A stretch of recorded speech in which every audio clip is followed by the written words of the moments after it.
In the gospel reading today, our Lord is asked about which commandment in the law is the greatest. Now again, remember, for the Jewish people, there were 613 specific laws that they had to follow. And so the question then is, what's the greatest of them all? And the Lord tells them that it is to love the Lord your God with your whole heart and soul and strength. And then he adds the next point. A point that, of course, we all know because we've heard it how many times, but how important it is, because they didn't ask him what the second most important point was.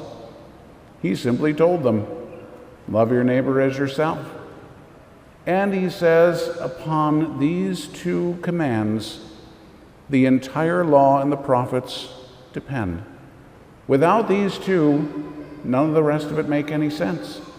In other words, you can white-knuckle it through hanging on to all of those other commandments.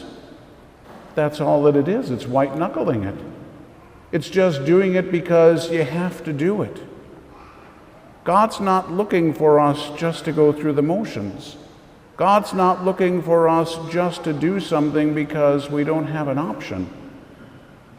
God wants us to love, because that's what we were created to do. It's the only thing that will fulfill us.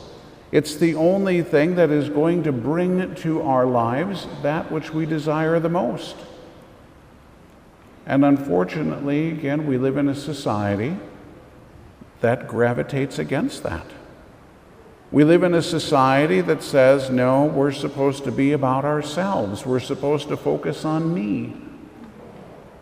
That's the opposite of love. We're called to charity. And so if we have that love for God, and we do everything out of love for God, not only is it going to be a matter of doing the right thing, but it's for the right reason. And it's going to bring a sense of joy. It's going to bring fulfillment. It's going to bring peace. It's going to bring everything into our lives that we're desiring and that we don't tend to have these days. Again, we can think about what our lives are about. It's so hectic and it's so chaotic. A lot of us don't have peace because we're focused on ourselves. There's no hope in ourselves. There's no peace within ourselves. That only comes from the Lord. That's exactly what St. Paul is telling us. He tells us that we have to live our lives in a manner that is worthy of the calling that we have received from God. So in other words, our primary vocation is to live a Christian life. So obviously within that, you have your own individual vocation to which God is calling you. But how can you live a married life, for instance, in the fullness of what that's supposed to be, if you're not first and foremost living a truly Christian life? The same would be true for any other vocation, single life, consecrated life, priesthood, whatever it may be. If the focus isn't first and foremost on the Lord, then what are we doing? And why are we doing it? So St. Paul tells us that first of all, we have to live in a manner that is worthy of this vocation. So recognize that first and foremost, because a lot of us just take it for granted. God has called you. God has chosen you for himself. That's pretty astounding. And it's not something we can just take for granted. It's not something we should just be able to shrug off and say, well, yeah, but God has called millions of people to himself, so big deal. It's a huge deal that God has called you to be in relationship with him. That God has called you, number one, to know him, and number two, to love him. But before you can love him, you have to receive his love. That's what he's calling you to. That's your primary vocation. to receive the love of God and to love Him in return. And from that love for God will flow the love for everyone else. So that's our primary vocation. It's a vocation to charity. It's a vocation to live the life of Jesus Christ, because that's what it means to be a Christian person. Today we're living in a situation that's similar to the way it was 2,000 years ago. They didn't have any time for Jesus, and they put him to death after they persecuted him. So if we're going to be living the life of Jesus Christ, what do you think is going to happen to us? The same thing. So St. Paul then tells us how we need to do this, because the people in the first century were being persecuted for their faith. He said to them that they have to be able to live in a manner worthy of their calling. So therefore, he says it needs to be in humility, in meekness, in patience, and in charity. Those are not American virtues. Meekness is the opposite of anger. There's an awful lot of anger in our society right now, not a whole lot of meekness.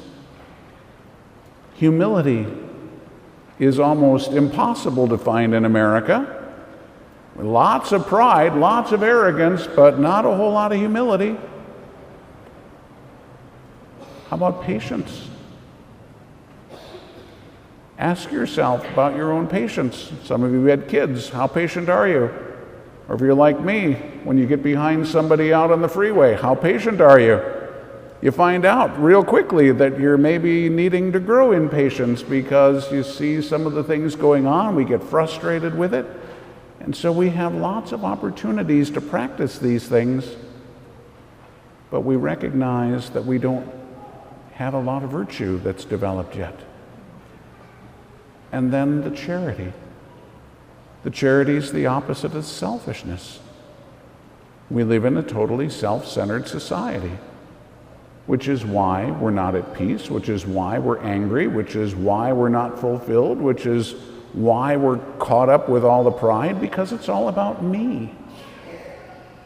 And that's empty. That's death. It brings misery into our lives, which again is just the opposite of what the advertisers are trying to tell us that our selfishness will bring. If you're selfish and you get all these things and you got all this and it's all about, oh, you're just going to be so happy. It doesn't happen. We've got this idea about all these people who are filthy rich and how happy they are. Remember years ago, Father Duffner told me a story. There was some TV show on that he said he used to watch, something about rich and famous people or something. And he said the amazing thing is, he said at the end of every single episode of that program, they asked the exact same question. And these people who are billionaires, filthy rich, said, "Are you happy?" And he said, everyone gives the exact same answer with the exact same tone. "I've never been so happy in all my life."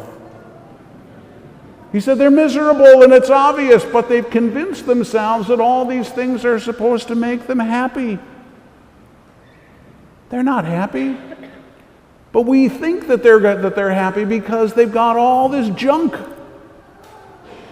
As I like to point out, go over to the French Riviera, to the super, super, super rich people, and what have they done? Oh, they built themselves a nice mansion, and they put up a wall around it so it looks just like a prison. And there they are in their own prison. But boy, are they happy being in their prison. There's no freedom, there's no joy, there's no peace, there's nothing. That's not going to make us happy. That's not going to fulfill us. What's going to fulfill us is living according to our vocation. And it doesn't matter. You can be filthy rich and you can still have Christ. You can be completely impoverished and you can still have Christ. And you're going to be filled with joy. You're going to be at peace, not because of the money and the materialism, because of Christ. That's what we have to be about. So St. Paul then tells us that we have to preserve the unity of the Spirit in the bond of peace. The bond of peace. Then he tells us what that is. One body and one Spirit, even as you are called in one hope of your calling. So, we are united in one body. We have the Holy Spirit who's been given to us. We have one hope. We need to be clear what that means, because some of you might be saying, well, I hope that someday I can go on this trip, or I hope someday that I can take this class, or what. That's just hope on the natural level. We're talking about theological hope. There's only one. That's to get to heaven. That's our hope, to be united with the Lord for eternity. So we have that one hope. In other words, we're rejecting everything else because there is no real hope in it. One Lord. One Lord. One whom you will call Master. One whom you will obey. One whom you are going to seek to serve. How easily we get pulled by all these other things. We need to get our focus on the Lord. One faith. We live in a society now where we've got thousands and thousands and thousands. Jesus founded one. We need to be about that. One baptism. Got people now who want to be unbaptized. We have people rejecting the baptism of babies. We've got people who think that they need to be baptized again. There's only one. You're baptized into Jesus Christ. And if you're going to reject that, you're rejecting the Lord, you're rejecting your vocation, you're rejecting everything. You're rejecting who you are as a Christian person. But it goes back to that point. God called you. You were baptized into the very person of Jesus Christ. You became a member of Jesus Christ. You share in his life. You share in his dignity, in his divinity. All these things are yours because of your call. But now it's a matter of saying, all right, I need to accept this and I need to live it. St. Paul goes on, there is one God and Father of all. Only one.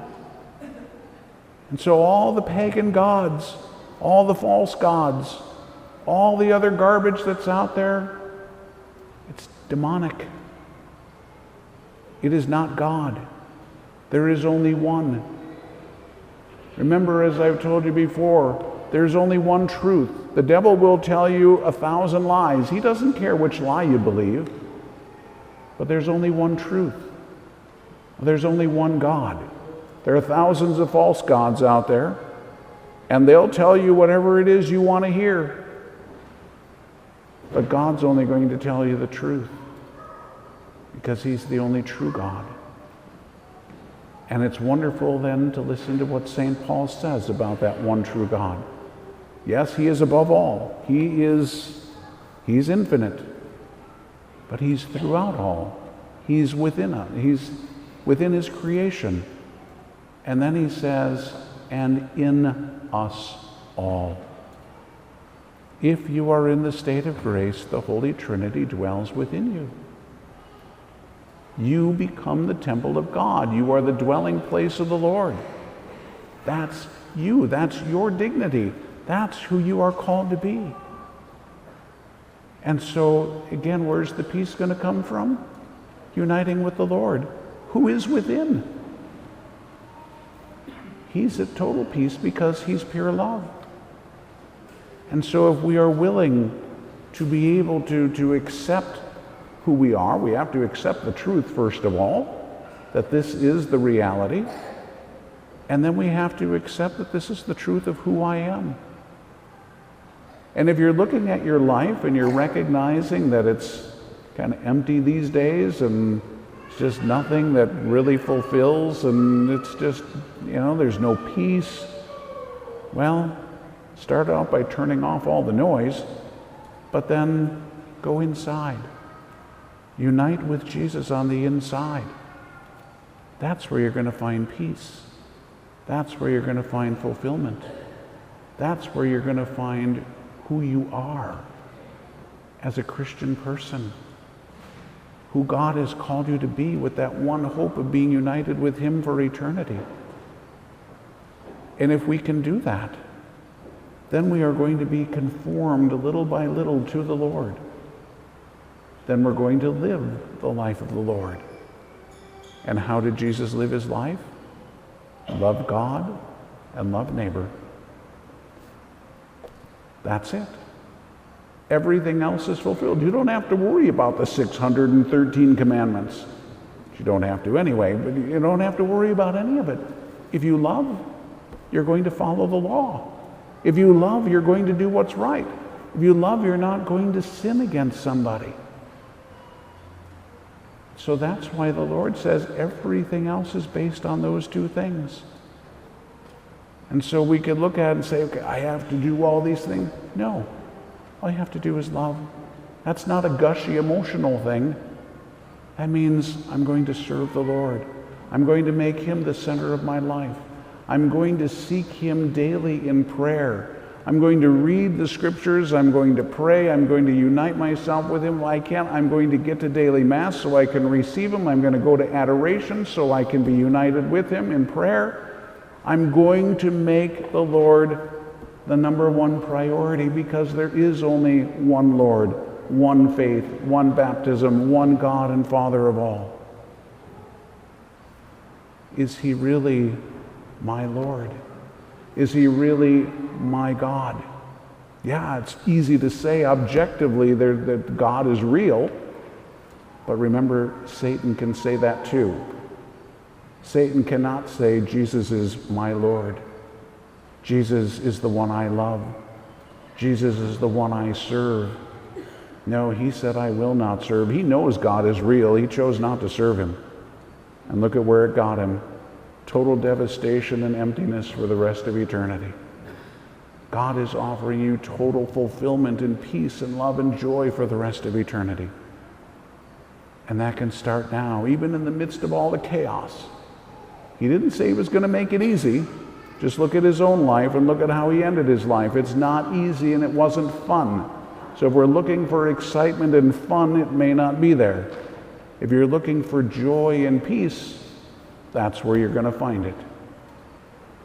That's what's going on right within us.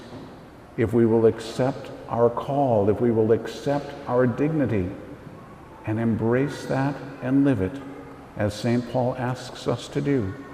But that means not making ourselves the priority. It means making the Lord the priority and seeking to live our lives for him.